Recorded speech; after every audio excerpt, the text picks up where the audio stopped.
चलिए शुरू करते हैं सुपरफास्ट खबरों का सिलसिला। प्रधानमंत्री नरेंद्र मोदी आज दक्षिण भारत के दौरे पर होंगे। वे तमिलनाडु, कर्नाटक और आंध्र प्रदेश में रैलियों को संबोधित करेंगे और कई योजनाओं का उद्घाटन करेंगे।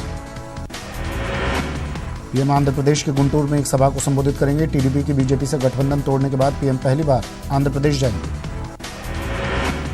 आंध्र प्रदेश के बाद पीएम का अगला मिशन तमिलनाडु होगा, जहां पीएम दोपहर में तिरुपुर में एक सभा को संबोधित करेंगे। इसके बाद शाम को कर्नाटक के हुबली में रैली करेंगे। चुनावी रैली को देखते हुए पीएम का फोकस किसान और युवा रहेंगे।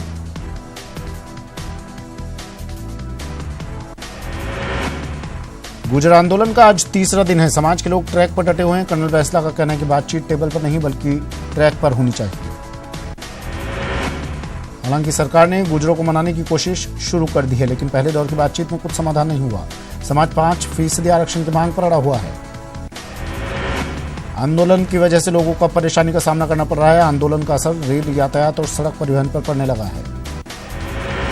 आंदोलन के चलते ट्रेनों का संचालन ठप हो गया है। करीब 26 ट्रेनें 23 फरवरी तक रद्द कर दी गई है, जिसकी वजह से यात्रियों को परेशानी उठानी पड़ रही है।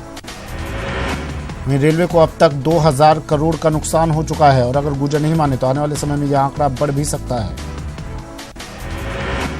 बीजेपी नेता अरुण चतुर्वेदी ने गुर्जर आंदोलन के बहाने कांग्रेस को घेरा। उन्होंने कहा कि समाज से वादा करके कांग्रेस सत्ता में आई है।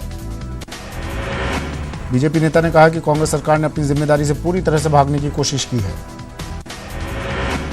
पुष्कर में राय का समाज के धर्मगुरु राम रघुनाथ महाराज ने गुर्जर आरक्षण पर कांग्रेस पर जमकर निशाना साधा। उन्होंने कहा कि पहले सचिन पायलट ने आरक्षण दिलाने का वादा पूरा नहीं किया। अजमेर में गुर्जर आरक्षण आंदोलन में ओबीसी मोर्चे के प्रदेशाध्यक्ष ओम प्रकाश भड़ाना और शहर कांग्रेस के महासचिव नौरत गुर्जर शामिल हुए। करौली में गुर्जरों ने आरक्षण की मांग के चलते सड़क पर जाम लगा दिया, जिससे आवागमन पूरी तरह बंद हो गया और आमजन को भारी परेशानी उठानी पड़ी।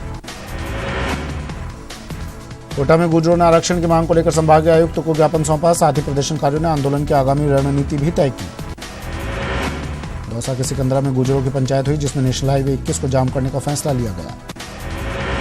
दौसा में गुर्जर आरक्षण आंदोलन को लेकर देवसेना के बैनर तले समाज की बैठक हुई, जिसमें 10 फरवरी को सड़क जाम करने का फैसला हुआ। झुंझुनू में गुर्जर आंदोलन के चलते उदयपुर वाटी में दिल्ली जयपुर राजमार्ग पर 2 घंटे यात्री जाम में फंसे रहे।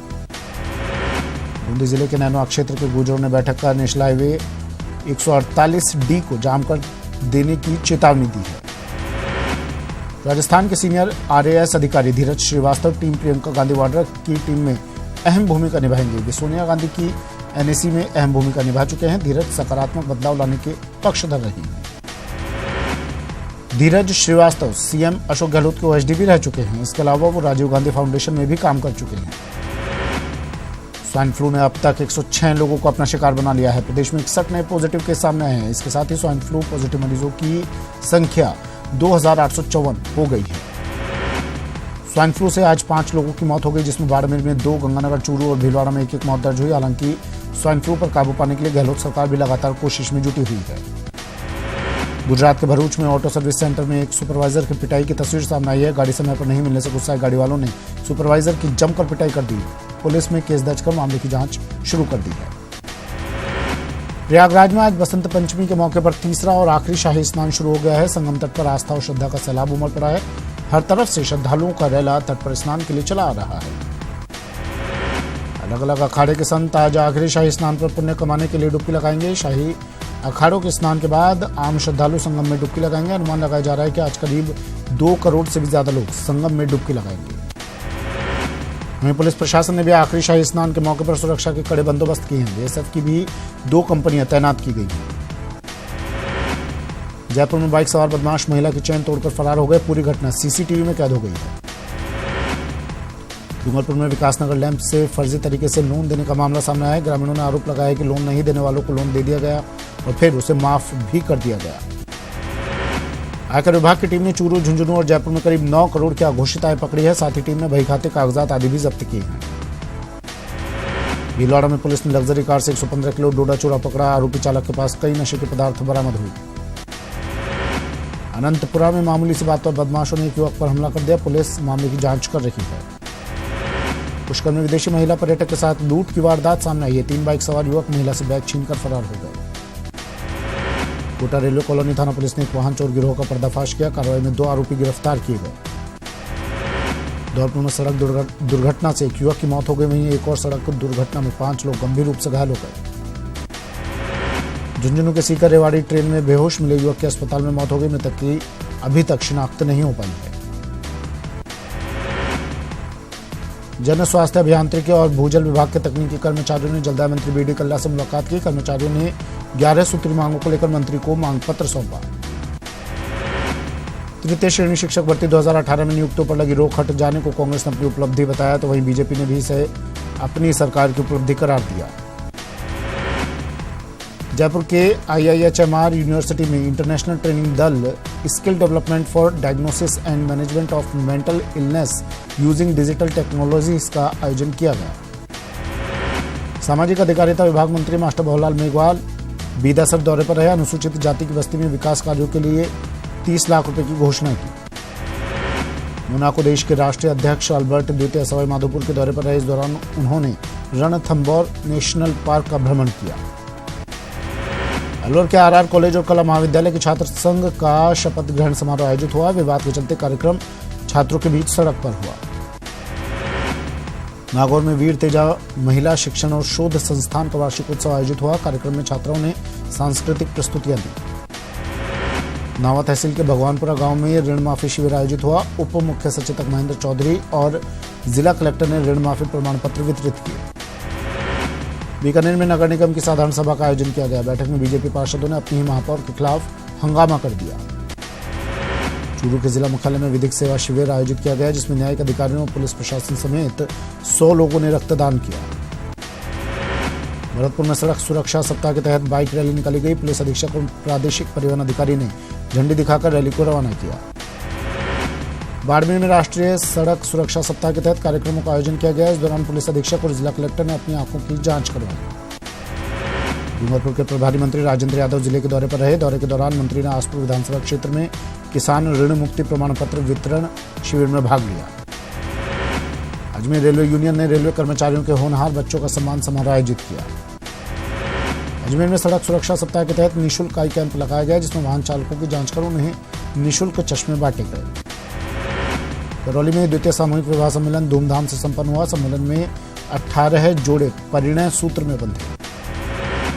भरतपुर में भारतीय जनता पार्टी ने प्रबुद्ध नागरिक सम्मेलन का आयोजन किया। सम्मेलन में केंद्रीय ग्रामीण विकास मंत्री रामकृपाल यादव ने शिरकत की। भीलवाड़ा में शासन सचिव मेडिकल हेल्थ ने महात्मा गांधी चिकित्सालय का निरीक्षण किया। इस दौरान 27 लाख रुपए के आधुनिक इको मशीन का भी उद्घाटन किया गया।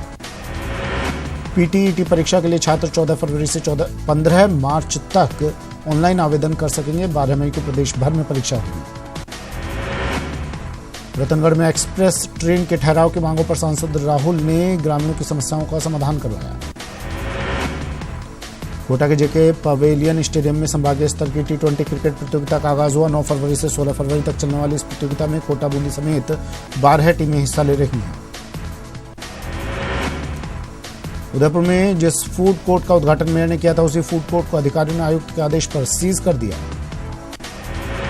उदयपुर में 19वीं वॉलीबॉल प्रतियोगिता का आयोजन किया गया। तलाई गांव में हुई इस प्रतियोगिता में 64 टीमों ने भाग लिया।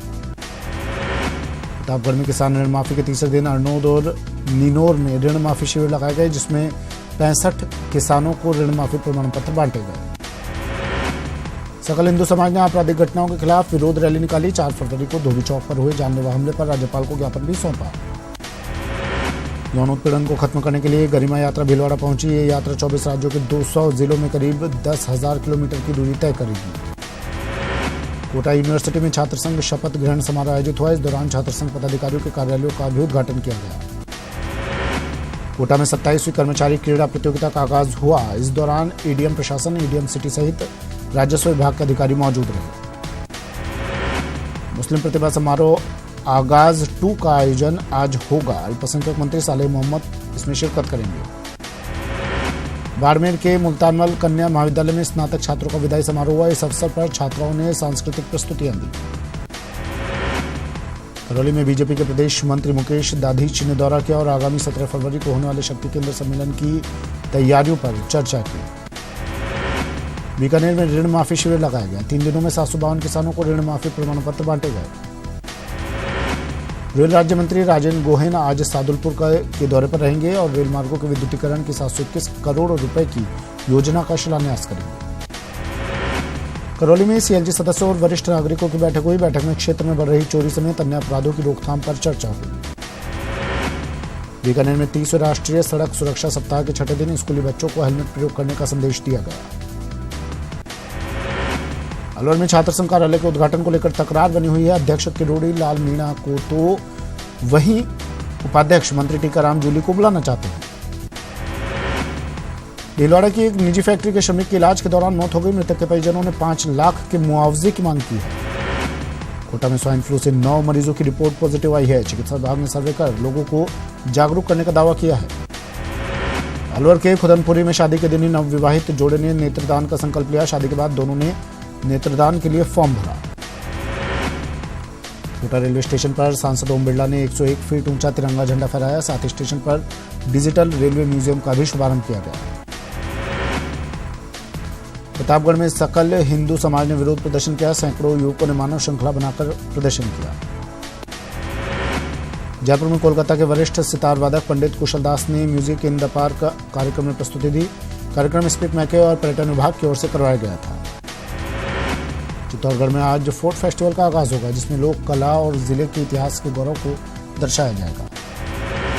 चूरू के तारानगर में बसंत पंचमी पर विद्यारंभ कार्यक्रम का शुभारंभ हुआ। कार्यक्रम में पौराणिक ग्रंथों के साथ शोभा यात्रा निकाली गई। चूरू के मरुधर शिक्षण संस्थान में बसंतोत्सव मनाया गया। इस दौरान छात्राओं ने मां सरस्वती की पूजा अर्चना कर सांस्कृतिक प्रस्तुतियां दी। बीकानेर में Rajasthan archaeology and epigraphy Congress के प्रथम अधिवेशन के अवसर पर जीवाश्म और फोटो प्रदर्शनी का आयोजन किया गया।